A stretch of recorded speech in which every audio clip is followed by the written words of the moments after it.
Hello students, good morning. As you know that I am Aman और मैं आपके सामने फिर से जीके का ये जो दूसरे वीडियो यानी दूसरे पार्ट लेकर आ रहा हूँ।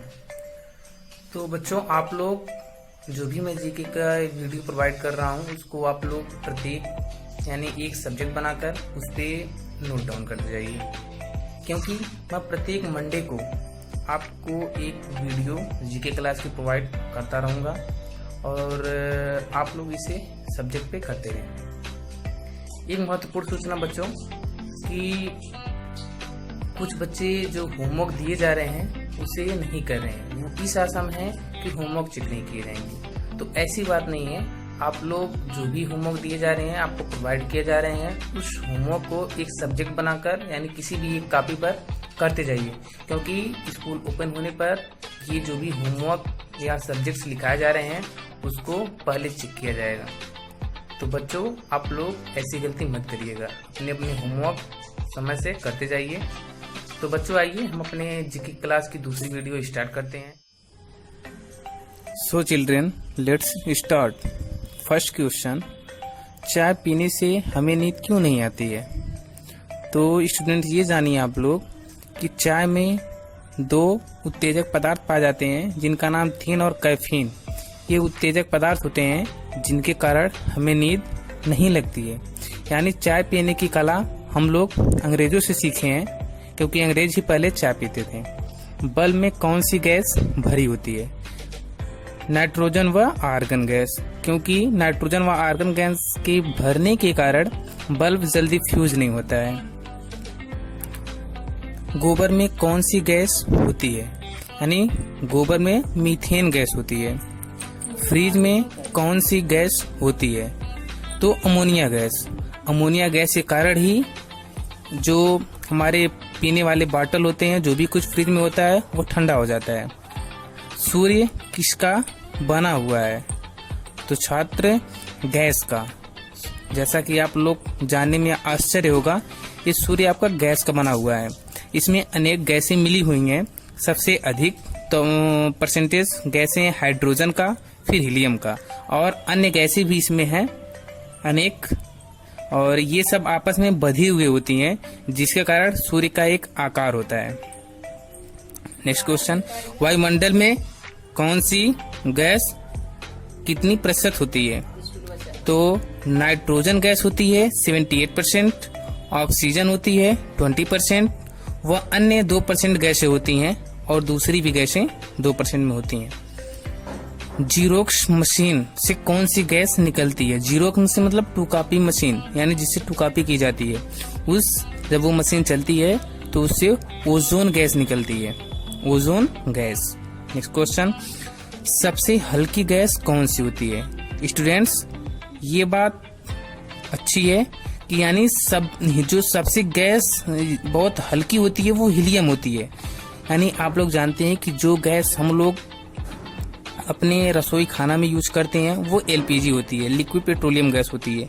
तो ये हीलियम गैस होती है, सबसे हल्की गैस होती है, और यही गैस हवाई जहाज के टायरों में भरी जाती है, क्योंकि बहुत हल्की होती है। सबसे हल्की गैस हीलियम है। गुब्बारों में कौन सी गैस भरी जाती है? तो स्टूडेंट्स, हाइड्रोजन। हाइड्रोजन गैस गुब्बारों में भरी जाती है। जैसा कि आप लोग मेलों में देखते होंगे, उड़ने वाला गुब्बारा जो उड़ता है हाइड्रोजन गैस के कारण ही।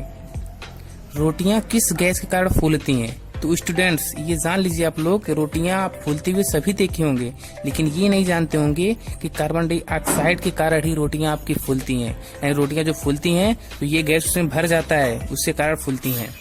अगला क्वेश्चन, टायर हमेशा काले रंग के क्यों होते हैं? ये बहुत ही इम्पोर्टेंट बात है स्टूडेंट्स, क्योंकि आप लोग टायर सभी देखते होंगे और हमेशा ब्लैक ही देखते होंगे। कुछ ऐसे अब आ रहे हैं साइकिल के जिसमें रंग बिरंगे भी आ रहे हैं, लेकिन ये जान लीजिए कार्बन ब्लैक के कारण, यानी कार्बन के कारण ये आपके जो टायर होती हैं वो काले होते हैं। लेकिन नेचुरल जो बनते हैं वो काले नहीं होते हैं, भूरे कलर यानी कि चॉकलेटी कलर में होते हैं। उसमें कार्बन ब्लैक मिलाने के कारण वो काला हो जाता है, और इसलिए मिलाया जाता है कि ताकि टायर जो होता है वो लंबे समय तक चलता है, इसके कारण मिलाने के कारण। और सल्फर के मिलाने के कारण ये टायर रंग बिरंगे कलर में भी आते हैं, सल्फर मिलाने के कारण। नेक्स्ट क्वेश्चन, सफेद बाघ कहाँ पाए जाते हैं? स्टूडेंट्स, आप लोग तो वैसे बाघ देखे होंगे लेकिन सफेद बाघ नहीं देखे होंगे, क्योंकि जो सफेद बाघ होते हैं वो भारत के यानी सुंदरबन डेल्टा है वहां पाए जाते हैं, नहीं तो ये और कहीं अन्य जगहों पर नहीं पाए जाते हैं। चलिए स्टूडेंट्स, हम अगला क्वेश्चन देखते हैं। विश्व में पहली बार लॉकडाउन किस देश में हुआ यानी लगाया गया? जैसा कि आप लोग जानते हैं कि आप लोग कुछ बच्चे ऐसे होंगे, उम्मीदें हैं कि 95% से ऊपर बच्चे ऐसे हैं कि जो लॉकडाउन का नाम पहली बार सुने हैं। तो बच्चों, यानी लॉकडाउन जो लगा हुआ है ये अमेरिका में पहली बार लगाया गया है, यानी अमेरिका में अब तक एक भी बार लॉकडाउन नहीं लगाया गया था। नेक्स्ट क्वेश्चन, कोरोना वायरस किस अंग को प्रभावित कर रहा है? जैसा कि आप लोग जान रहे हैं कोविड-19 का फुल फॉर्म होता है कोरोना वायरस डिसीज। 19 मतलब होता है 2019 यानी 2019, यानी जो कोरोना वायरस है यानी कि 2019 के आखिरी महीने में यानी लगभग दिसंबर में चीन में स्टार्ट हो गया था, जिसके कारण इसका नाम कोविड-19 पड़ गया।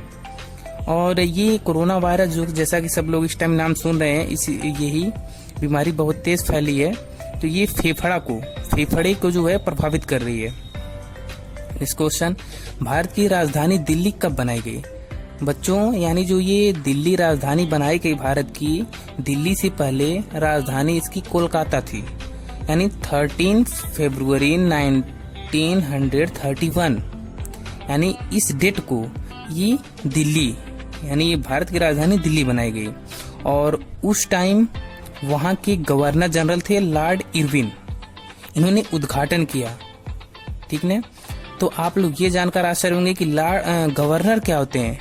गवर्नर जनरल वो होते हैं, जैसा कि आप लोग इस टाइम प्रधानमंत्री को जानते हैं जिस प्रकार, सेम उसी प्रकार से ही ये भी होते थे, यानी जो गवर्नर जनरल बनते थे वो पूरे भारत पर राज्य करते थे।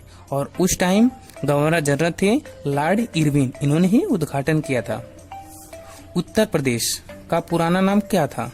जैसा कि आप लोग जानते हैं कि हम लोग उत्तर प्रदेश में ही रहते हैं, लेकिन उत्तर प्रदेश के नाम से पहले उत्तर प्रदेश का नाम था यूनाइटेड प्रोविंसेस। ठीक ना, ये पड़ा हुआ था 1936 में, यूनाइटेड प्रोविंसेस पड़ा हुआ था, और उत्तर प्रदेश पड़ा आपका 1950 में। 1950 में भारत आजाद होने के बाद आपका जो यूनाइटेड प्रोविंसेस चेंज होकर के उत्तर प्रदेश इसका नाम पड़ा। नेक्स्ट क्वेश्चन, भारत देश की खोज किस व्यक्ति ने किया? जैसा कि आप लोग जानते हैं, इससे यानी कि पृथ्वी पर एक ऐसा भी समय था कि जहां यानी इस पृथ्वी पर कोई वास नहीं करता था। साधारण सी बात है कि इस पे आस्ते आस्ते यानी आराम आराम से ऐसे हुए और सभी व्यक्ति इस पृथ्वी पर रहने लगे, उत्पत्ति हुई व्यक्तियों की। तो वास्को डी गामा ये व्यापारी थे और ये समुद्री यात्रा कर रहे थे। उस यात्रा के दौरान ये यानी कि 1498 में कालीकट यानी भारत में यानी केरल में पड़ता है इस टाइम, कालीकट पर उतरे और वह स्थान भारत में ही पड़ता है। और इन्होंने ही वास्को डी गामा ने ही 1498 में इस भारत देश की खोज किया। अमेरिका देश की खोज किस व्यक्ति ने की या किसने किया? तो कोलंबस ने किया था। और कोलंबस ने किया था कब किया था? तो 1492 में किया था। नेक्स्ट क्वेश्चन, वह कौन सा जीव है जो मेल से फीमेल बन सकता है? मेल से फीमेल मतलब आप लोग जानते ही हैं, यानी आदमी से औरत। तो वो कौन सा यानी कि जीव है जो बन सकता है? तो उसका नाम है क्लाउन फिश। फिश नाम सुनकर ही आप लोगों को पता ये चल गया होगा कि ये फिश यानी कि मछली की एक प्रजाति है, मछली की एक प्रजाति है, उसका नाम क्लाउन फिश है। नेक्स्ट क्वेश्चन, इंडिया गेट को किसने डिजाइन किया? जैसा कि आप लोग इंडिया गेट का नाम सुने होंगे और ये हमारी राजधानी दिल्ली में पड़ता है। ठीक ना, तो जो इंडिया गेट था ये क्यों बनाया गया? तो एक बार क्या हुआ, विश्व युद्ध हुआ। विश्व युद्ध के दौरान भारत के अनेक सैनिक मारे गए और उन सैनिकों की याद में ये इंडिया गेट बनाया गया और इसको डिजाइन किए थे लुटियंस, यानी लुटियंस जो थे ये डिजाइन किए थे और उन सैनिकों की याद में ये इंडिया गेट बनाया गया, ठीक ना। और कब बनाया गया, तो 1931 में बनाया गया। और इंडिया गेट ये नाम, यानी इस नाम से पहले इसका नाम था ऑल इंडिया वार मेमोरियल, ठीक ना। मेमोरियल मतलब आप जानते हो किसी की याद में बनाया हुआ, वार मतलब युद्ध होता है, इंडिया मतलब इंडिया, ऑल मतलब पूरा, ठीक ना। तो यानी कि ये सैनिकों की याद में बनाया हुआ था, इसीलिए उसका नाम ये पड़ गया था। लेकिन बाद में इसका नाम पड़ गया इंडिया गेट। और सांसद भवन जो होता है ये तो आप लोग जानते ही हैं, इसको भी डिजाइन लुटियंस ने ही किया था, ठीक। लेकिन इसको बनवाए थे ड्यूक ऑफ कनाट ने, ये बनवाए थे और लुटियंस ने इसकी डिजाइन किया था। और ये कब बना था, तो 1921 में बना हुआ था। नेक्स्ट क्वेश्चन स्टूडेंट्स, सर्वप्रथम भारत में ट्रेन कहां से कहां तक चली। जैसा कि स्टूडेंट्स आप लोग जानते हैं जो ट्रेन है ये अंग्रेजों की देन है, ठीक। और ये जो सांसद भवन हमने बात किया, सांसद भवन भी अंग्रेजों ने ही बनाया था। और जो ट्रेन सबसे पहले जब ये चली थी तो वह मुंबई से थाड़े के बीच चली थी। कब चली थी, तो 1853 में चली थी, ठीक ना। और उस ट्रेन का नाम पड़ा था फेरी क्वीन, यानी उस ट्रेन का नाम था फेरी क्वीन। और उस टाइम गवर्नर जनरल थे लॉर्ड डलहौजी। गवर्नर जनरल, जैसा कि आप लोग को मैं समझा दिया, गवर्नर जनरल जिस प्रकार से इस टाइम के प्रधानमंत्री होते हैं, सेम उसी प्रकार से ही गवर्नर जनरल होते थे। ओके, नेक्स्ट क्वेश्चन स्टूडेंट्स दिया है, सबसे खतरनाक देश कौन है। सबसे खतरनाक देश सीरिया देश है। सीरिया देश सबसे खतरनाक देश है। ये रहा स्टूडेंट्स आप लोग के सामने क्वेश्चन। तो थैंक्स फॉर वॉचिंग।